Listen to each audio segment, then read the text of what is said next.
tujuan saya adalah kalau memang bisa kembali karena pencuriannya terlalu besar, itu triliunan, dan siksaan saya tengah-tengah juga terlalu besar, dan saya sudah membuang karier pribadi. Walaupun tidak seluruh karier, tapi banyak sekali karier yang saya hilangkan, tidak diberi gaji hanya sepertiga, itu pun dibesar-besarkan untuk harus dibayar oleh saya dan anak turunan. Mana ada gitu yang begitu. Lalu juga dengan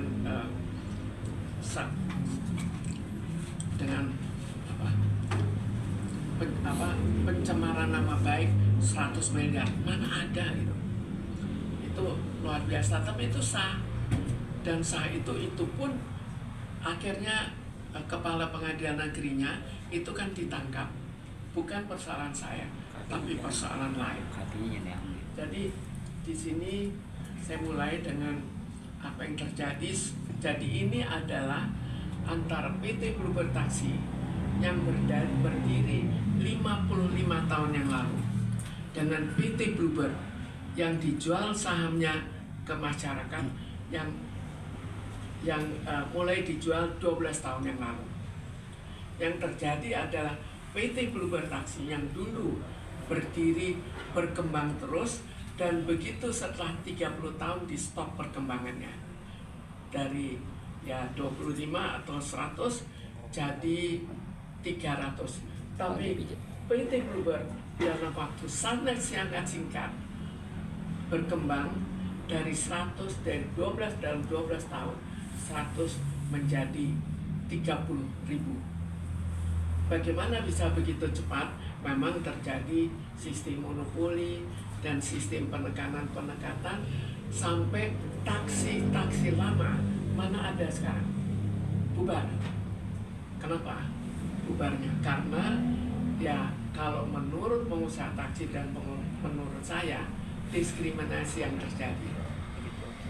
Minta tambahan armada, persyaratannya pasti ada salah satu alat yang kita tidak punya, jadi nggak bisa nambah kan. Itu yang terjadi, atau diberikan tambahan yang sangat sedikit, sedangkan Bluebird diberikan tambahan yang sangat banyak. Lalu terjadi, ini bukan sekedar perdata tapi juga pidana.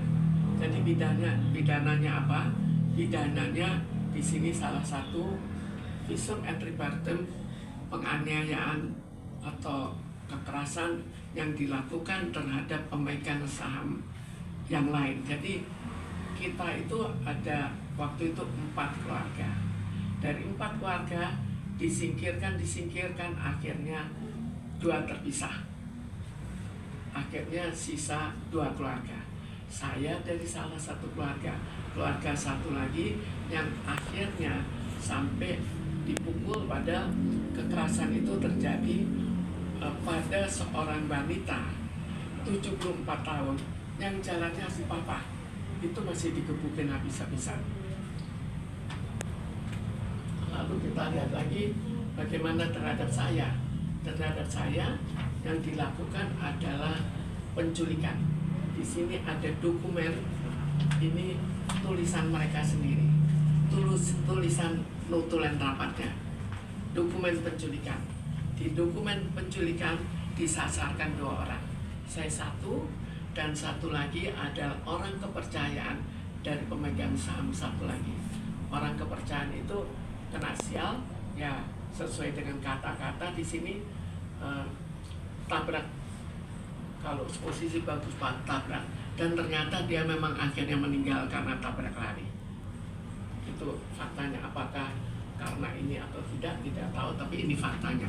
Dan ini dibuat laporan ke pengadilan oleh para penculik, bukan oleh saya. Dibuat lagi ke kepolisian, dan dibuat lagi laporan ke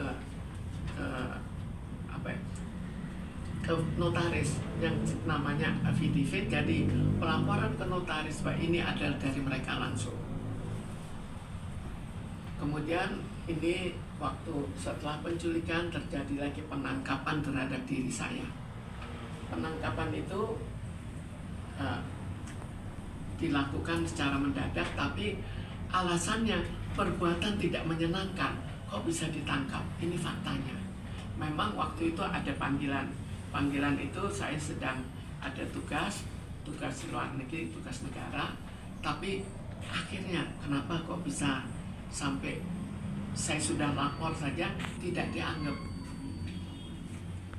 Lalu ada lagi, saya langsung dibawa sebagai tersangka, bukan tersangka biasa, tapi tersangka dalam keadaan ditangkap. Tapi untungnya semua saya lolos.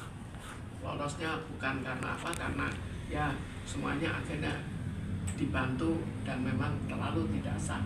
Lalu ada penggeledahan badan, pakaian, dan rumah. Bisa dibayangkan penggeledahan dan badan.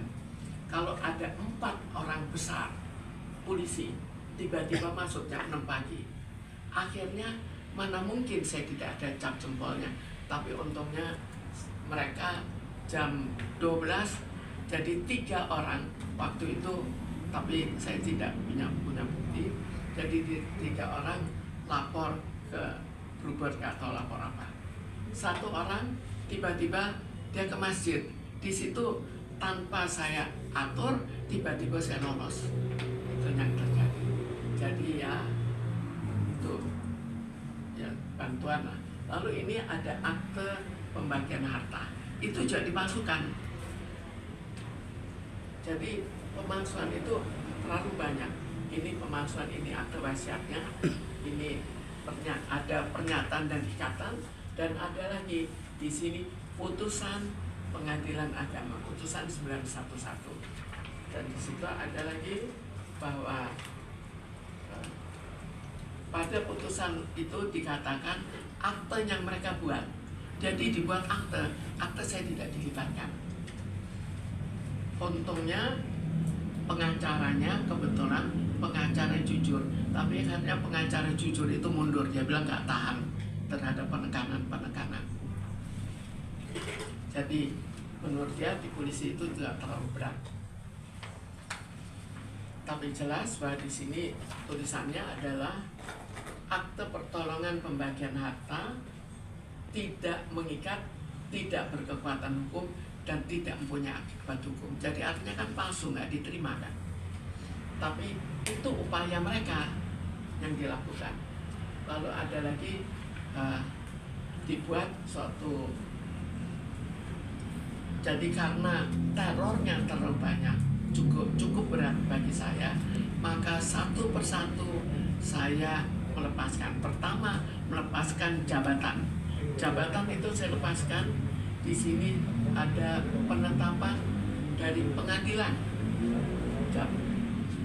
surat pengunduran diri sebagai pesero pengurus, artinya mundur sebagai jabatan dari direksi.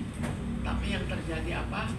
Akhirnya itu diganti nanti ada pergantiannya, bagaimana mereka merubah. Ada putusan lagi bahwa perubahan itu menurut anggaran dasar harus dilakukan harus didaftarkan di Kepanitraan Negeri Jakarta Pusat.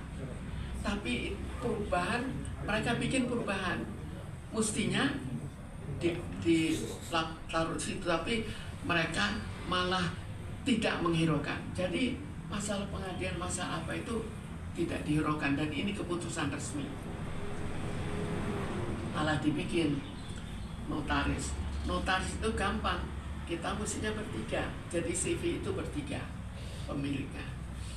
Dua diundang, saya tidak diundang. Itu secara hukum itu tidak sah, karena kecuali kalau saya berikan surat kuasa. Saya tidak memberikan surat kuasa, tapi hanya 2 yang dihadirkan, saya tidak dihadirkan. Jadi itu namanya kurang pihak. Tapi akhirnya disahkan juga. Jadi di sini ada pengadilan, ada tidak mengesahkan, di Kemkumham mengesahkan. Ini ada buktinya, Pengadilan Negeri Tipikor V10 dan tidak bla bla bla telah didaftarkan dan telah dilegalisir di pengadilan negeri. Jadi CV-nya dilegalisir. bukan PT CV. Nanti saya tunjukkan bagaimana CV bisa dirubah menjadi PT CV. Di sini caranya dia bikin akte PT CV Lestiani. Semua orang boleh, siapa saja boleh, tapi tidak ada hubungannya. Di sini mereka bikin.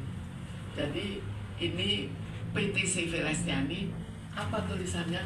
Memutuskan mengesahkan akte pendirian PT CV. Jadi ini akte pendirian CV. Tapi yang mereka lakukan, ini oleh anaknya dari Purnomo. Ini akte yang mereka lakukan adalah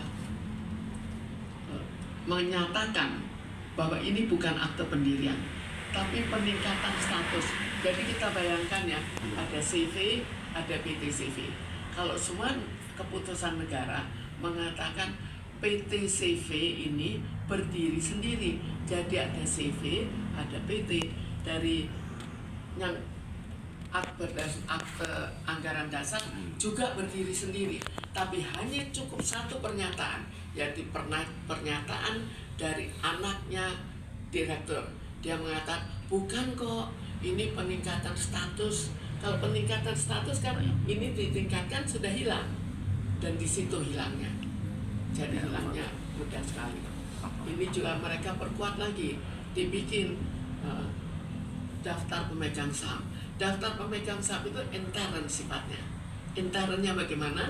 Namanya kalau daftar pemegang saham itu hanya menulis itu ada pasalnya, pasal 50. Itu ditulis bahwa daftar pemegang saham itu kamu harus mencatat alamatnya di mana, terus umurnya berapa, identitasnya.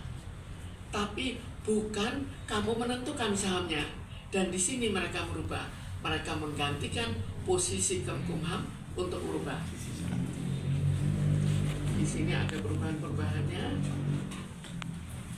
Di sini bukti perubahan. Jadi di sini ada ditulis terjadi penyesuaian kepemilikan saham. Mestinya penyesuaian kepemilikan saham itu bukan dilakukan oleh sekelompok tertentu. Mestinya itu kan hak negara. Masa ya nanti rumah pribadi yang menentukan, negaranya menentukan. Ada hukumnya, ada tempatnya. Tapi ini ditentukan sendiri. Yang jadi masalah ini ditentukan sendiri. Mestinya